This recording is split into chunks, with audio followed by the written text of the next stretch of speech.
Yeah, good morning, everyone. The people are joining at a bit of a slower rate now, so we'll kick off with our housekeeping slides before we enter into the main presentation today. Today's webinar is on the Qualification Assessment Document. This is the third guidance document webinar that we've had on the quad, and the previous two webinars are available on the MHHS program YouTube, available to revisit at any time.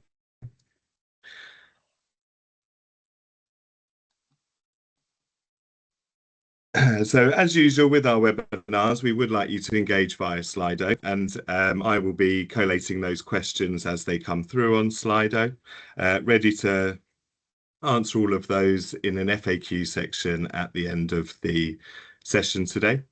To join that Slido page, please do go to slido.com and use the hashtag QAD. And as I said, we'll be facilitating a dedicated Q&A section at the end of the webinar today to answer those questions that come through on Slido. And as usual, we're going to follow that up with a FAQ document that contains all the questions that have been answered in the session, and we will include all those questions that we're unable to get to today in the Q&A section. So they'll be all included in the FAQ, and we'll release that on the make that available on the MHHS website and put it into a clock article to notify everyone when that's available. The session today is focused on the quad itself, and it'll be taking through a number of questions that are within the quad to give you guidance around how to best answer those. So we would like to keep this session dedicated only to the qualification assessment document, and we'll request that you don't discuss topics outside of this walkthrough. We do want to work collaboratively with you to equip you with the guidance and support and information that you need to use to answer in the quad effectively during qualification. And as I've said, this session is being recorded and it will be published on the Collaboration Base and MHHS website for you to revisit and for those unable to attend. I'll ask that everyone does remain on mute today, apart from those obviously presenting. As I've said, if you do have any questions, please do put those into the Slido, and that's the hashtag QAD to join that particular Slido. So to start off, we'll be going through the purpose of the webinar. With us today, we've got the QSP, the Rec Code Manager and the DIP Manager, and they're going to do a little introduction about who they are and what they're going to be reviewing, as well as taking you through other useful guidance. So if I can please pass you over to the QSP to do that introduction. Good morning, everybody. My name is Martin McEwen. I'm the QSP lead at KPMG, and I facilitate the Elexon qualification process on behalf of Elexon.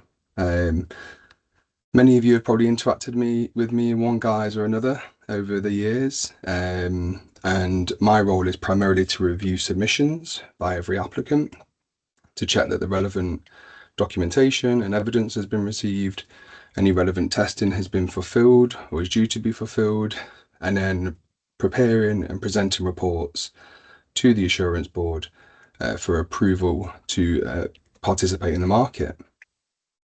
I'm also joined by Daniel. Daniel, would you like to give a quick intro? Hi all. So for those of you who don't know me, I'm Daniel, co-manager under the REC, and specifically the REC Qualification Manager. So our role is somewhat similar to QSP and somewhat similar to the BSc qualification team, in that we will be reviewing your quad submission, and the REC Co-Manager as well will be making a decision as to whether you fulfilled your sort of requirements under the REC and whether you can be MHHS qualified. So I think, Martin, I'll pass back to you as well to sort of continue. Yeah, absolutely. We have also the DIP Manager team on the call who will introduce themselves more formally during their section and give you more details around their function and how that works. You'll also note that with MHHS specifically, there are instances where the BSc and the REC overlap in roles, and a lot of the obligations and review will overlap as well. So there'll be times where myself and Daniel will collaborate quite closely to make sure that both codes are satisfied, that the relevant qualification criteria has been met. And today's session is one alongside a number of sessions, such as the Quad walkthrough webinar from May 2024 and the portal walkthrough webinar as well back in June. There is also the dedicated Quad page on the website, so there's plenty of other material out there to support you as you continue to do your application.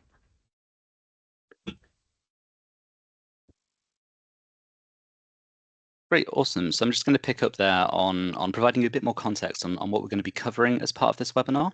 So, firstly, we're going to be providing some general guidance on the level of information evidence that the code bodies expect you to be providing for certain types of quad questions.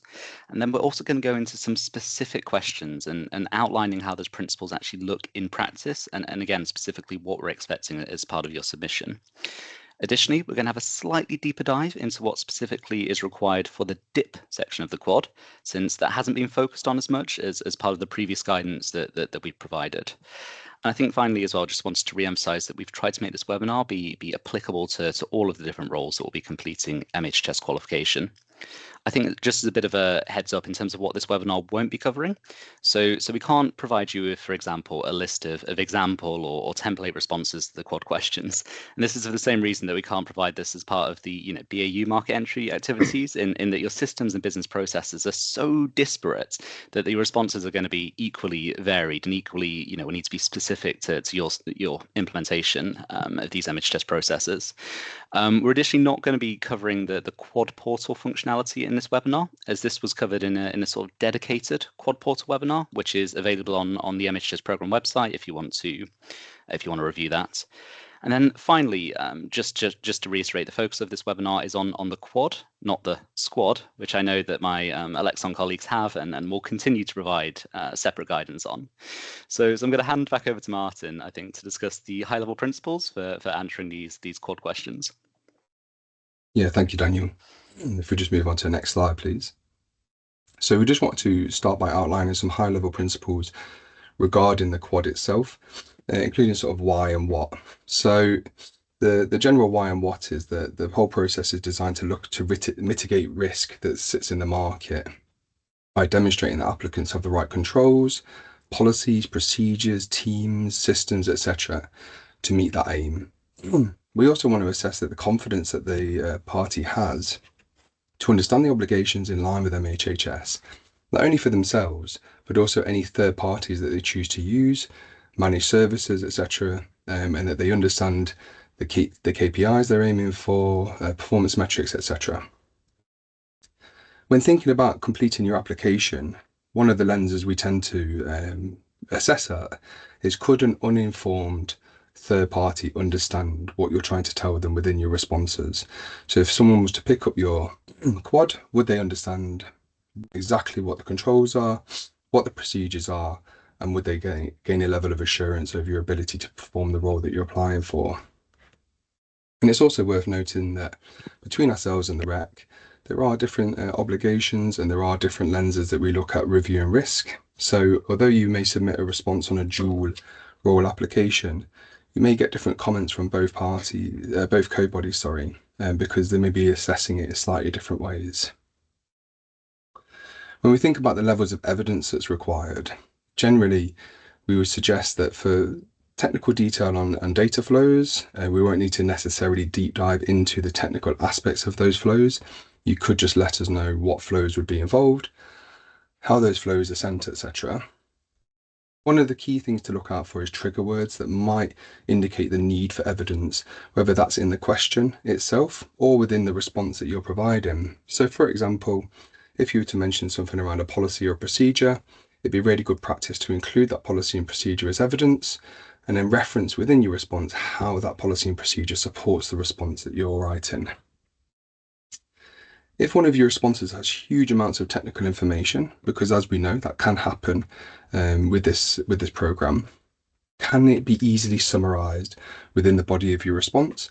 And could you maybe use some evidence to actually support your response? So for example, you may go into system architecture information, and then you have an architecture document that you can reference specific sections to go into more detail, and you provide a high-level response to the question itself. So if you attach any evidence to your quad, do signpost within that evidence what we should be looking for to gain further information that supports your response. We don't want you to necessarily cut and paste everything outside of the evidence. There is an opportunity to reference evidence as long as you're not including something along the lines of just see this evidence. That can't be your response. We'd need more detail than that. Hand over to you, Daniel. Cool. Thanks, Martin. So yeah, let's have a look about how these principles could actually be applied to some of the questions we have in the quad. And so for the sake of example, we've chosen a couple of sub-questions here, as these will likely contain a mix of automated and manual processes, which I think is representative of a lot of the other role-based questions that you'll be completing. So again, the ultimate purpose of these business process questions is for the code bodies to understand how you're going to ensure that you'll meet your obligations under the specific codes. Therefore, when you're filling in these questions, responses should be capturing both the process itself, what data flow has been sent, how these been triggered, things like that. But we also want to understand how you'll be ensuring that any manual elements work as well, and that the entire process does actually fit together. So for example, if we take a look at the first sub-question here, which is on how you will verify that a qualified agent is appointed. So you'll probably or potentially have a mixture of automated validation controls to ensure that only qualified agents are appointed, and also some periodic reporting to review this. But then again, we'd also like you to include that lower level detail of who would we be reviewing any sort of monitoring reports, and if they did identify any mismatches, what would be the next steps that they would then take. So again, if we take a look at the second example, some of the requirements require you to process and action updates within a set period of time, such as 60 minutes. So again, yes, obviously as part of the response, we'd like to outline the happy path scenario of what the process should be if all of the automated processes are working as expected. But again, we're also interested in that lower level detail of how you're going to be monitoring that to ensure that does actually take place. So are there any real time alert monitorings if those 60 minutes won't be met? And if so, what's actually going to happen? Who would get notified? What are that person's responsibilities? What actions will they perform? Where will they get the necessary information from to be able to perform those actions? And how do you have that confidence in their ability to perform this process? So is there going to be specific training or specific documentation that you're going to be providing them? So yeah, generally for questions like this, like I say, there are two main elements. So there's the explaining the process part, and for that you could be writing in relevant process and data flows and things like that, or you could be signposting to where those relevant flows are and attaching that in supporting documents. And then for the other element where the processes deviate and issues are identified, how are you actually going to action and resolve those in practice?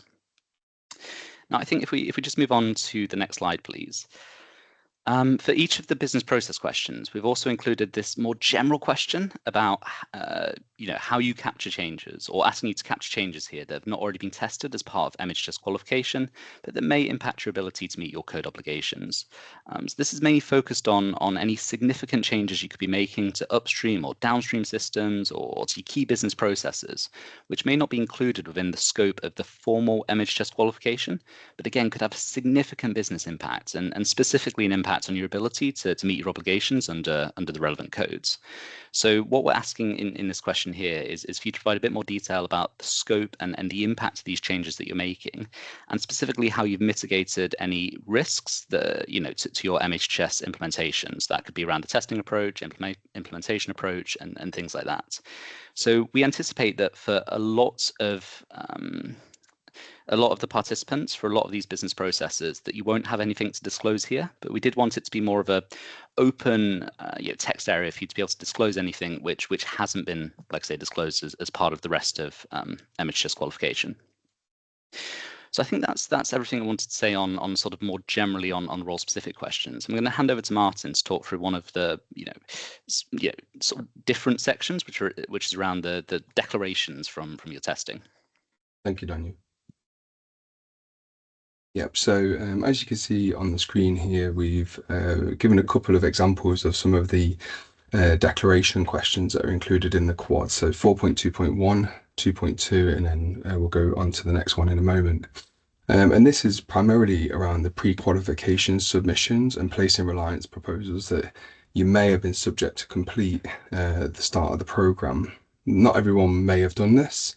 So if you were not one of those people that needed to submit this information, you could just quite easily just tick not applicable in this scenario. But for 4.2.1, if there has not been any changes to your pre-qualification submission or placed in reliance proposals, this is quite simply just a matter of ticking no on this and moving on. But where there have been changes, we would need to understand what those changes are, and we would expect to see a new pre-qualification submission or placed in reliance proposal with the relevant changes highlighted that have changed since your initial submission. So this could be things such as the scope of your place in reliance proposal with your third party. It could be the system's configuration or deployment. They're just a couple of examples of things that may have changed, and we would want you to highlight that within the relevant documentation and give a clear understanding as to what has changed since your initial view of these. As you move on to 4.2.2, this is regarding the systems that you've outlined to use in the PQS form or place of reliance proposal. So here, one, we would want an understanding of the systems that you are planning to use, but we have agreed that we will have access in order to read your place of reliance proposal forms and pre-qualification submissions so that we can reduce the amount of information that you need to submit within this response. But again, this is the opportunity to discuss any changes and relevant documentation if that's available. So there may have been something around how the systems have been tested or configured, or they're going to be deployed or utilized, or anything that you may be using in terms of third parties.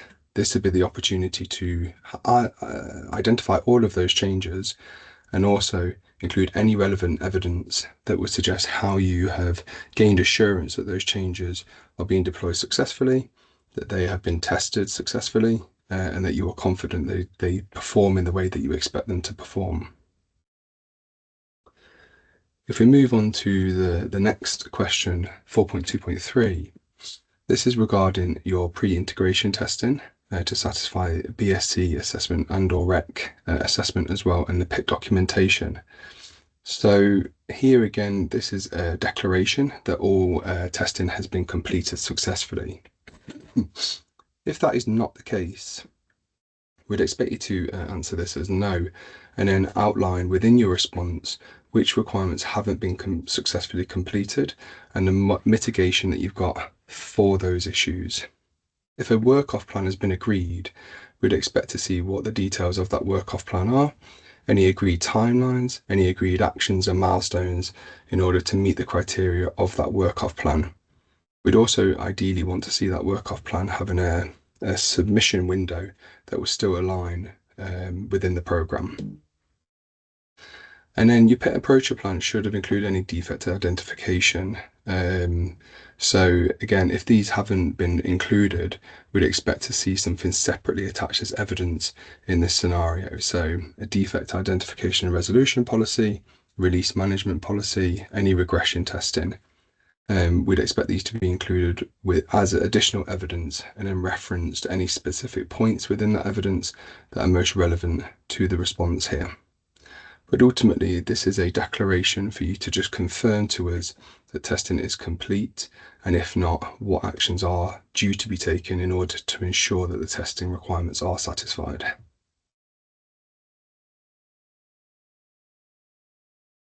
So we're going to move on to some operational readiness. So I'll hand back to Daniel here. Yeah, amazing. Thanks, Martin. So yeah, we wanted to touch upon the operational readiness section, since I appreciate that depending on when you guys are going to be completing qualification, there's potentially still a large lead time for you to complete a lot of the activities that are referenced in the section. So because of that, I know we've had a lot of questions asking us what's required for the initial quad versus the final quad for a lot of questions in this section. So I thought we could explore that for a specific example. That would be great. Oh, it's been such a journey. I feel like I'm being upstaged here. The thing is that the connections coming here across are really poor. Mute the person in the background. Very quickly then, thank you guys.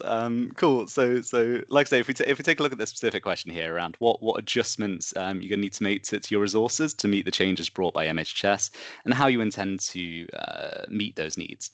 So we appreciate that for the initial quad, you may not have developed a full resourcing plan, but you may have already thought about elements of this. So you could, for example, be thinking, oh gosh, we expect that additional people are going to be needed to run processes X and Y, which could be due to, I don't know, volumetric requirements or needing people of a specific skill set.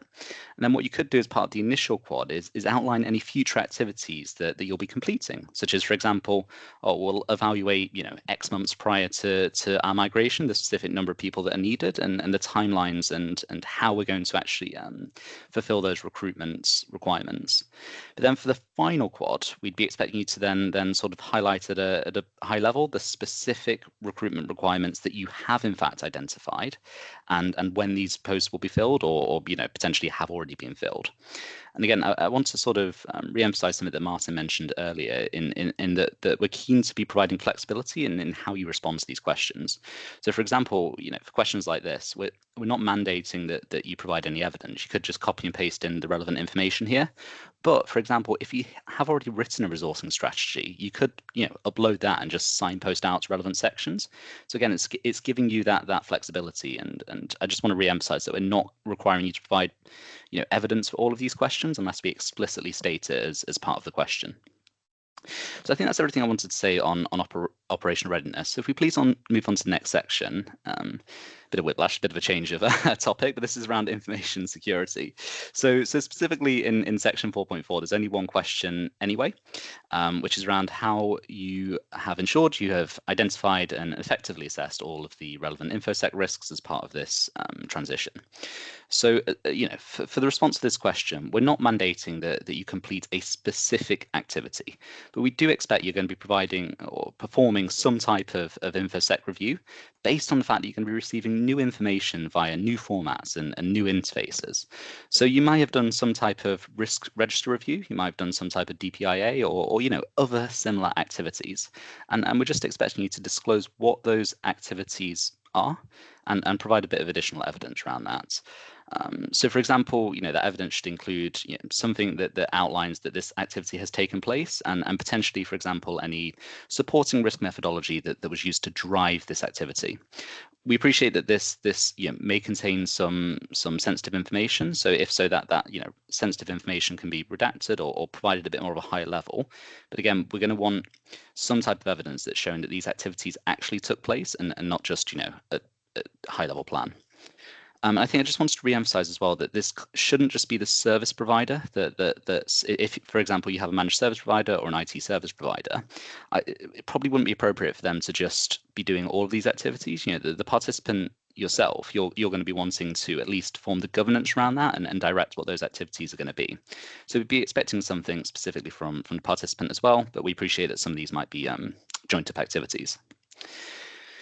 So I think that's everything I wanted to say on this InfoSec section. I think we're going to move on to now the DIP manager to provide a bit more information on what's been covered in the DIP section, which is 4.5.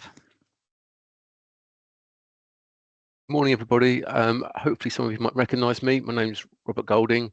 I moved over from the programme about a month ago into the DIP manager team at Alexon. And yeah, hopefully I'm going to provide an overview of the DIP manager responsibilities in the quad. George, is that the first slide? Oh, can you just move it on to the end? Because I don't want to go through the individual bits. Yeah, so this is just the context of what the DIP manager will do during the onboarding phase and the quad phase when participants want to onboard and qualify. So the bit that we're going to talk about today is the piece in lilac at the bottom, which is the evidence provided in DIP quad. But I just wanted to provide a sort of a wider context of what the DIP manager is responsible for at this important phase. So the DIP manager is responsible for the qualitative assessment of submissions in terms of the non-functional requirements and how these functional requirements will be met. We've got our own section in the quad, section 4.5. There's 17 questions there. I won't go into the detail of each of the 17 questions, but hopefully just provide an overview of the different parts. The 17 questions will basically fall into 4 different categories: one on data governance, data protection, key management, and information security. There are some overlaps with the code body's requirements as well. It's only natural, and obviously much the same material can be submitted. But with each code body, if you want to call the DIP manager a code body, we've each got our own eye, and we look at it from a slightly different lens. A lot of the questions will be familiar to most participants because they've been based on the end-to-end requirements that were produced by the programme in 2020-22. And if your organisation has been through SIT, then a lot of the non-functional aspects of the quad will just be a resubmission of the same material. So if you've been through SIT and you pass SIT, hopefully you should fly through qualification. George, can you go to the next slide, please? So a note on the use of connection providers. So if you use a DCP or adapter service, then the submission will need to include information about both you and the DCP, because we're interested in the end-to-end architecture. You can't say see DCP architecture, because you've got to assume that we haven't seen it. Yes, we may have seen it a dozen times before if you're using the same DCP as somebody else, but we need to see it in context with your submission, because DIP connection providers do not qualify. It's you that's qualifying, and that's a very important part. We want a clear division between what your DCP is responsible for and what you as an organisation are responsible for, and clear demarcations there. Next slide, please, George. So there's a whole series of so at the top there I've got the different section numbers, and these relate to the governance checks, information security and data protection. So hopefully for most organizations this should be fairly straightforward. You will have corporate standards and information security documents that you can roll out and present to us, and if you're ISO 27000 compliant, again you will have this documentation. So it's just showing us you've got this documentation, and it's supporting all all the 17 there's about 7 areas there. It should be very straightforward. For the smaller organizations that just got involved with MHHS, then obviously there's a bit more work there, but if you're going for your compliance, ISO compliance, then it's material you'll be hopefully very familiar with. That's a quick view of those. Yeah, that's George, that's fine. Go to the next slide. It's just reiterating the same guidance there on the right-hand side. Next one, please. Key management. So, as you know, connecting to the DIP, you have to use certs. Again, most major organisations will have existing policies where keys are managed. We just want to see these and check that how keys managed and stored, how certificate admins are managed, how continuity of service is guaranteed, because we've seen I know we've only been in SIT for about a year, and we've seen cert admins leave, and it's caused issues for organisations. We don't want those happening in production. And also, again, the DCP question, the interaction with the DCP and division of responsibilities there, because you have to hand off certs to your DCP. Yeah, next slide, please, George. System design. So a lot of the questions in the quad will relate to system design. Here we just want to again, it should be documentation that you've already had and you've produced for SIT. It's documentation of the design, logical design, system schematics, and basically all the non-functionals. Again, separation between you and the DCP. Our non-production and production environments are separated. And again, how service availability, and one of my favourite ones, if people have been on the TDWG, the RPO is 0, how you assume zero data loss, because it's a very transactional based system. And if you use DIP replay functionality, it'd be good to know if you use that type of capability as well. Yep, next slide, George, we can crack on. Oh, an access agreement. So this was quite straightforward. If you haven't signed up to the BSc, then you need to sign an access agreement. This one's quite binary. You just need to sign it, and this must be submitted prior to your final quad submission. So that's it flying through. So it's just two things I want to highlight. Again, it's I can't reiterate so much enough, it's the division between you and your DCPs. So remember, the DCPs aren't qualified. Also, we're reviewing the PIT approach and plan. So we started to have a look at some of these submissions, and one area I've noticed that haven't been included is the non-functionals, especially around performance. I know there's no test harnesses for the DIP simulator, won't do load testing. We do need to see how the NFR testing includes load testing. So that's the two key points I want to make today: DCPs and non-functional testing in PIT approach and plan. How's that, George? Is that good? Cool, and yeah, I think I'll pick up here then, Rob. So thanks for that. And I think if we, as you can see here, we're just going to touch upon the interface section and mention specifically why we're asking questions around this. And for example, we've got a question on the DIP. So why is this not covered by the DIP section that Rob just went through? So as Rob mentioned, a lot of the focus on the DIP section is around how you're going to ensure that you meet those non-functional requirements outlined in the DIP code of connection, such as those required to protect the DIP.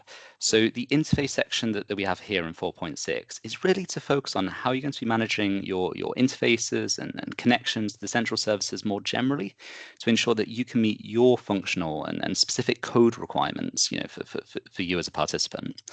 So for example, if you don't receive certain DIP messages, or I don't know, you're having errors, then you're not going to be able to perform key business processes such as around appointments. Therefore, in the case of an error, who's going to be responsible for resolving DIP errors? How will that be escalated?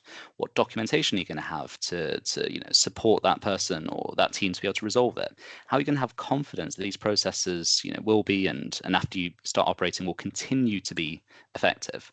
So again, as part of the interface management sections, it will be useful for you to provide further context on for example, to what extent your flow management service is going to be manual or automated.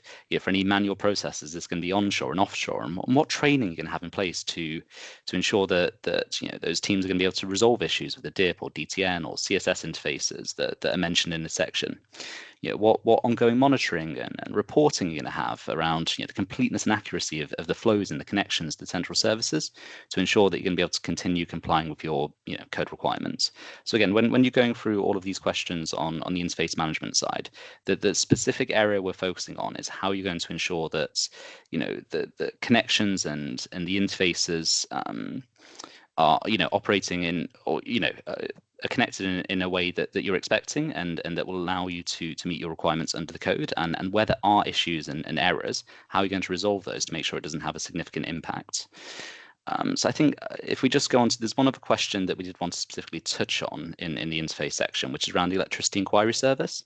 So currently a lot of companies have access to the electricity inquiry service through which is formerly known as ECOS, you might be more familiar with.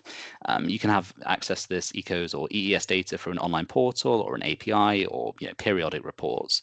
So I think the question here is around asking you to have a think about, do you have an appropriate level of access based on how you plan to operate in the future, or are you going to need additional access? So for example, you might currently have access to the EES online portal, ecos.co.uk, but just based on the way that your automated flow management system works, you might need access to the EES API in the future. So if so, will you raise an application to the REC to get this access? And if so, when? And how are you going to ensure that all of your MPIDs are also reflected in the EES if there are going to be any changes to your MPIDs? So again, there's not necessarily a requirement that you're going to need additional access to EES. For some roles, you may not need access to EES at all. It's just to prompt you to think about if you do need any additional access. If so, to disclose what the timeframes are going to be for you to apply for that access. So I think that's everything we had in terms of specific questions. So George, I imagine that we've got an absolute deluge of questions that have come through on Slido, and I think we're going to be somewhat relying on you to forward those on to the relevant people and facilitate a good conversation here. George, just before absolutely. we dive into, sorry, George, just before we dive into Slido, I was just having a quick look at the chat, and there was a question statement made in there that I thought would be quite worth addressing just at the first point, which is around not every question asks for evidence, which I thought was a really interesting point to raise. So I completely agree that in most questions you're not necessarily specifically told to provide evidence to support your response. But I just wanted to go back to the high level principles just for a moment to say that we are trying to assess your application and your responses that you provide. And in most instances, it's not enough for us to just be able to accept everything at face value. In some instances, in terms of declarations, that's quite clear, it's quite obvious in terms of yes, no, or not applicable answers. But where it becomes subjective is some of the more niche information, the more detailed information around how your organisation operates, how your systems and procedures operate. And to support us to be able to make an accurate assessment of those controls, we would ask that you provide evidence to support those responses. So even where you're not specifically asked to, that's where thinking about those key trigger words such as we have a policy or we have a procedure, including those policies and procedures, allow us to build a really contextual picture of your organisation, your controls landscape, your teams, your systems, and enables us to ask less questions when we're looking at our review and speed up that process of review for you as well to help you get through the process as quickly as possible. So I would encourage, wherever possible, to add any relevant evidence that you've got. Not just evidence because it's a document, but if it really supports what you're trying to tell us and really supports your response, it's useful for you to include it at any opportunity, whether you've been asked to or not. So I'm hoping that helps a little bit with that answer. George, I'll hand back to you, sorry. Thank you. Yes, as I said at the beginning of the webinar, we've got a Q&A session now. So we've got a good amount of time for this Q&A. So hopefully we'll get through all the ones that we've currently got on the Slido. But that does mean you've got more time now to add your questions as we're going through these questions. And again, for those that need it, it's slido.com and the hashtag is QAD to join this specific section to put all your questions in. So the first question we had in from participant is, where participants have heavily automated internal systems, what are we looking for other than testing confirmation that participants are compliant against their obligations? I can sort of provide an initial response on that. So in terms of, I appreciate that a lot of these processes are going to be automated, especially if we look at suppliers or some of the operational choreography requirements. For some parties, they're going to have to respond to certain things within 60 minutes. So obviously that's not going to be just one person sat behind a computer sending flows or whatever. But I think more generally, even when these processes are automated, things can still go wrong. And I think in terms of we're looking for that additional information around, okay, what periodic monitoring are you going to be doing to ensure that, okay, if you have a requirement to be doing certain things within 60 minutes or 1 working day or 3 working days, that those have actually been fulfilled. And if they haven't, how you're then going to be addressing that going forwards. And again, I'm hoping for some of these processes as well, a lot of you are going to have controls in place which will ensure that you get some type of notification or some type of alert before these processes fail, that some manual intervention is required. So again, it's providing further detail on what that will look like and specifically how you have the confidence that, okay, as these alerts come in, as discrepancies are identified, that your team members are going to know how to be able to handle and manage those. And again, I appreciate that the level of responsibility between individual participants and also your IT service provider or managed service provider are going to be different for different organizations. So again, if some of these corrective elements won't necessarily be performed by you yourself as the participant, then providing that level of information on what your managed service provider is going to be doing on your behalf would be useful. And again, how that's going to be enforced in terms of any contractual agreements you have in place with them for what activities they're going to be performing, and any reviews that you do to ensure that they're sort of meeting their contractual obligations. I'm hoping that response covers it, but I don't know if Martin, if you did want to sort of chip in as well, or if you're happy with that response. Yeah, I was just going to fully support what you're saying there, really. It's about those controls in place for not only monitoring, but detective controls for any issues that have been rectified, but also it's those controls around how you support your managing agents if things aren't going as expected. How do you identify that issue has occurred? How do you react to that issue? Whose responsibility is it? And also, there's a little bit in there that you might think about change management as well. So actually, if your system decides to update and you decide to build some new features or whatever it might be, is making sure that you bridge that connection between the automation of the existing elements and then the functionality of the new elements as well, to make sure that nothing goes wrong when you're going through that testing. So it was really more of a landscape of controls and monitoring and reviewing of not only your own procedures, but procedures that work on your behalf as well. So yeah, fully support what you're saying there, Daniel. So the next question we've got is specifically this one is in relation to 5.8.2.5. But I think the general question is, what is meant by consumption data? I think I have to. Well, 5.8 is the mower section, isn't it? So that'll be around cumulative reads and things like that. It might be that consumption data might not be the most appropriate phrasing for that, but it'll be around the transfer of cumulative reads and sort of reads as well, as outlined in Schedule 14. And when we supply the FAQ document that wraps this up, I was about to say, I might need to check that one a bit further and just get back to you. But it's definitely around reads anyway. The definitions specifically for that one.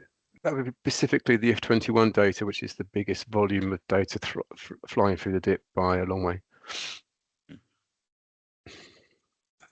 And so where there's overlap between the BSc and the REC for participants, will they receive just one quad response with the combined answers, or will it be one from each code body? Yeah, absolutely. So let's say if it's a joint role, if you're a supplier, that will be assessed by both the REC and the BSc. You'll be providing one quad submission for that role as a supplier, and then the REC and BSc will go in and independently review that and provide you with comments with, you know, a specific lens of looking in our own codes.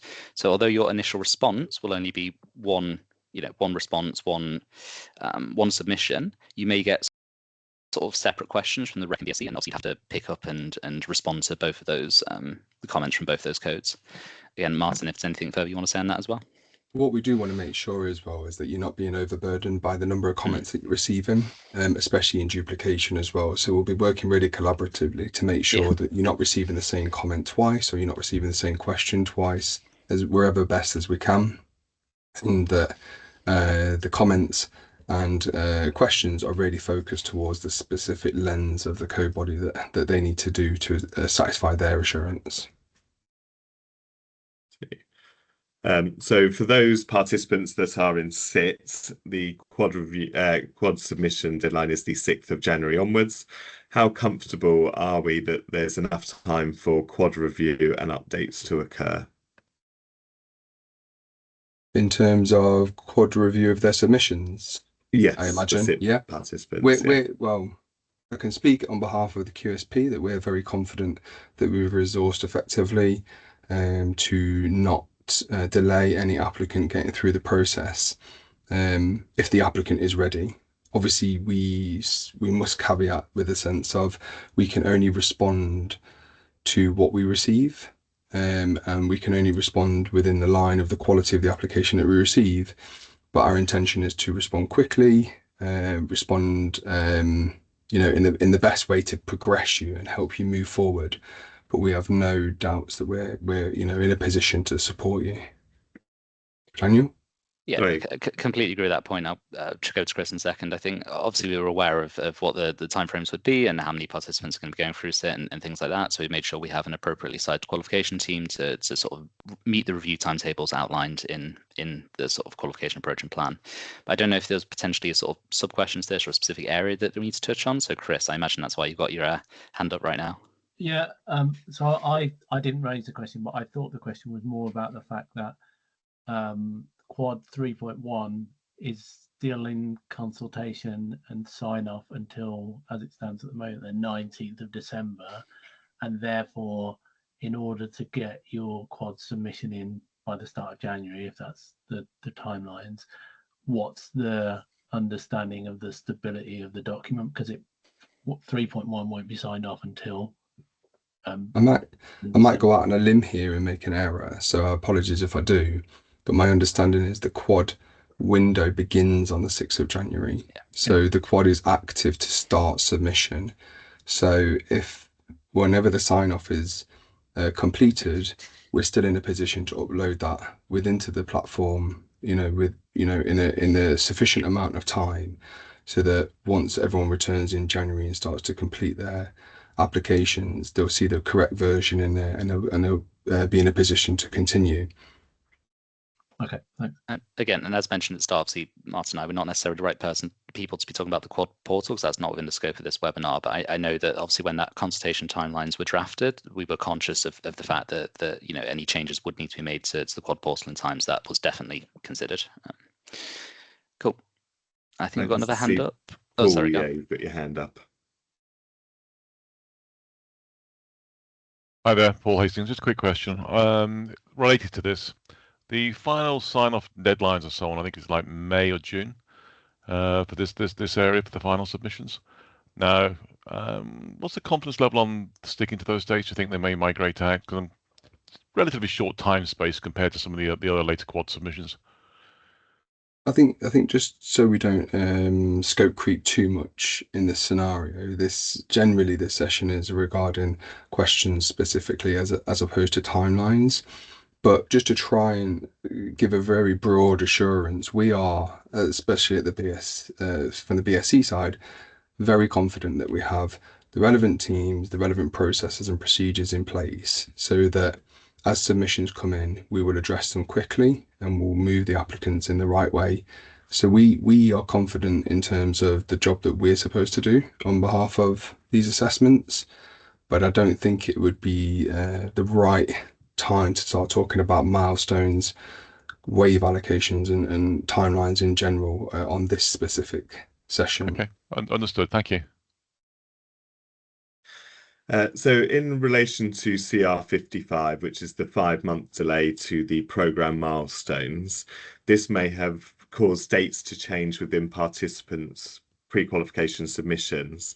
Do participants need to submit a new PQS in relation to dates changing as due to CR 55? Interesting. I think it depends on specifically which dates you're talking about. So I know, for example, as part of the PIT approach and plan, you're going to be resubmitting that to us anyway. So if we're talking about PIT dates that have been changed, obviously you've already disclosed those to us, so you wouldn't need to redisclose that as part of an updated PQS. I think obviously based on the fact that there has been a sort of delay or movement in CR55, a lot of the activities that people are completing or potentially the partners that they're going to be working with have changed. And that's more the focus where we're talking about changes to PQS. So if there have been any changes to system architecture or the implementation approach or who you're going to be working with or things like that, those are the types of things we'd expect to be disclosed as part of the Quad declaration. Again, yeah, Martin, it's probably more the what than the when in this scenario. So if the activities are remaining the same, but they've just moved because of the CR, I personally would be quite comfortable that we don't need to get another view of that with the amended dates if the activity remains the same, because obviously with all best intents that activity was written with the knowledge available at that time. It would be more if, because those dates have changed, it's meant that certain things couldn't be released, for example, or certain fixes have had to be delayed or something along those lines. I think that would then be considered an impactful change, should be highlighted to us and should be raised by the applicant. So it's a bit of a subjective assessment from the party really as to has that change or those dates moving impacted their ability to deliver what was expected to be delivered and made significant changes to infrastructure and systems. If it hasn't, I'm comfortable that they don't need to submit anything else. So the next question that we've got is on specific formats for providing evidence. Is Excel documents okay to provide timelines, and is PowerPoint okay to provide resourcing plans? Is there any restrictions or requirements for participants to provide evidence in any particular format? Not at all. The Quad platform can accept most of the normal formats that you'd expect, if not even some of the more uncommon ones. If you're for any reason experiencing issues uploading a specific file type, reach out to the support mailbox and we'll get that addressed ASAP. But generally happy with Word, Excel, PowerPoint, any Office suites, that type of thing. So yeah, JPEGs and all that kind of stuff is all okay. again, I know we've mentioned this twice. I don't want to keep hammering the point, but just if you're providing supporting evidence, it'll be really useful for you to signpost specifically what it is you want us to look at. If you're providing, a very long Word document or whatever, let us know what page or what section you want us to be looking at. If you're providing Excel documents with multiple sort of sheets, let us know which sheet is relevant to which part of your response. The more easily we can identify the information, the easier our review will be, and we'll be able to ask more specific and relevant sort of follow-up and clarification questions without asking you to repeat something that you might have submitted that we might have missed.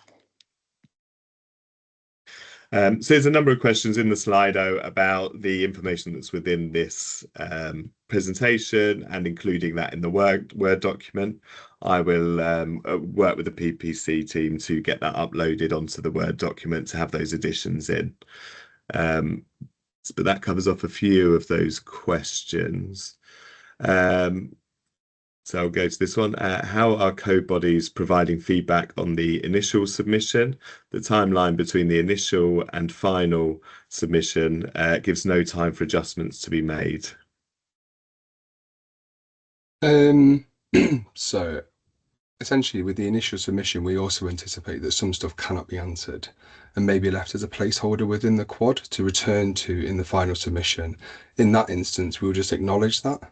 And accept that is the case, and then return to it in the final submission.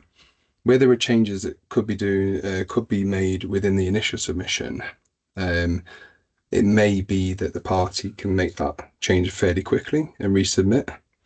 It may be that it is something that they then need to revisit in the final submission, and that is their current sort of placeholder response. So there's no definitive one way or another of doing this, because it all depends how reactive the party is to the comments and how quickly we can get those comments back to you. I'd just like to reiterate, though, that our intention is to get back to you as soon as possible to make sure that you have as ample opportunity to address any of those concerns at the earliest opportunity. But we do... Can I just ask a question on that? So where we've highlighted evidence which is going to be provided in the future, would you guys identify a gap there and then to say, okay, that's fine, but you would also need to provide X, Y, Z as well? So we're not... Yes, it could be, for example, you might say, oh, we're due to complete certain bits of testing, in 3 months' time, we'll provide the test evidence in the final quad. What we would do is we'd open an open comment that would just say, revisiting the final quad for evidence submission. And then we know as well as you do that we're going to come back to that in your final version and just make sure that evidence has been received. Does that answer your question? Thumb up? Yes, thank you. Even better. So where participants have managed service providers who are managing their certificates, how should participants manage this? So I think generally each participant is responsible for answering the questions themselves, and because they're going to be responsible for the requirements within the code and within the DIP code of connection as well. So we appreciate some of the activities themselves may well be outsourced to an IT service provider or a managed service provider, and it might be that managed service provider will be providing the participant with the details that they need to complete the quad. But again, there is still going to be some type of contractual relationship between the participant and their service provider, and that's the type of thing that the participant should also be disclosing as part of their response as well. Again, Martin, I don't know if you have anything further on that. Or... Yeah, I think I was just going to say the same sort of thing. So it's almost like a two-pronged approach. You might have your managed service provider provide you some support with answering the quad questions themselves and provide you the evidence to show certain data governance procedures or something similar to that. But we'd also want to understand how the organization and the party make sure that is correct, make sure they've done their own internal validations, the contractual relationships, that type of thing as well. So your response to that could end up being two-pronged. So yeah, again, supporting what Daniel was saying there. So the next one has been asked by a number of participants, and I've been speaking to them directly about that, so I'm happy to take this one. So the question is that compliance with the data best practice guidance is not an obligation on suppliers or supplier agents. How do we get this removed from the quads? We'd like to say that the Ofgem have released a letter earlier this year, I believe it was April, May, to advise all participants as of their license conditions to abide by the data best practice from 2025 onwards. There is guidance on data best practice on the Ofgem website, and there is and I'll link the letter into this FAQ as well to advise of that. So in order to support Ofgem in rolling out the data best practice to all participants, they have adopted that within their rules, and that's why it has been included into the quad. Paul, I can see you've got your hand up in relation to this.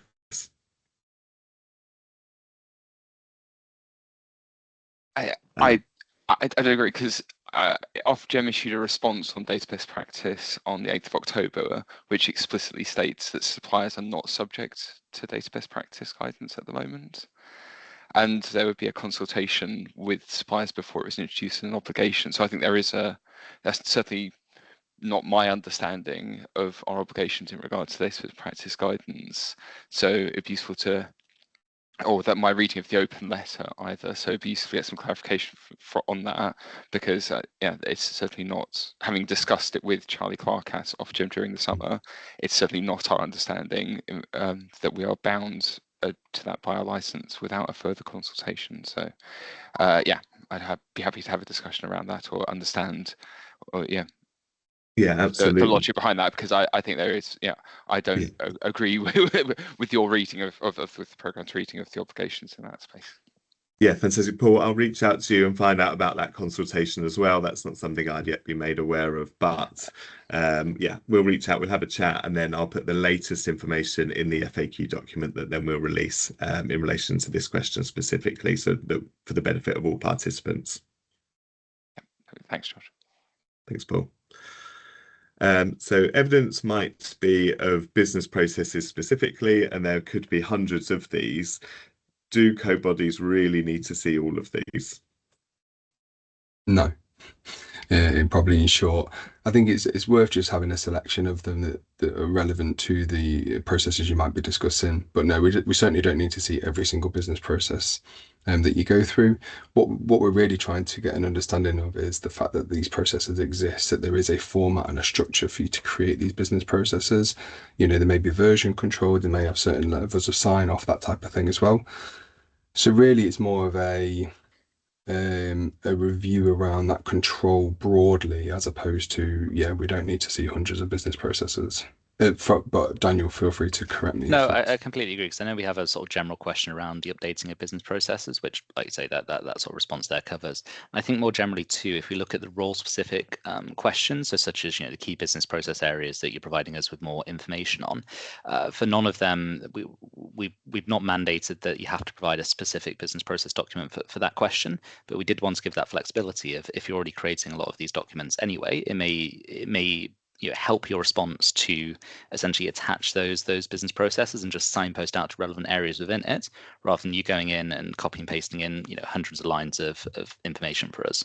So again, that sort of, we have that flexible approach of what will allow you to provide us with the information and assurance that we need.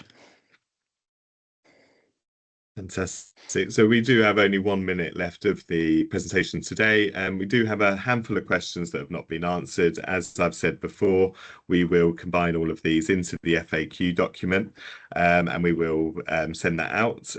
As we said, the recording, the slides, and the FAQ document will all be made available on the collaboration base and the MHHS website. And as soon as the documents are made available, we put an update in the clock. Given that it's Thursday and I'll be working on the FAQ for today and tomorrow, I'm hoping to get that out by early next week and notified in the Wednesday clock coming. So please do keep an eye out for that, and thank you very much for your insightful questions, and thank you for joining us today. Thank you, everybody.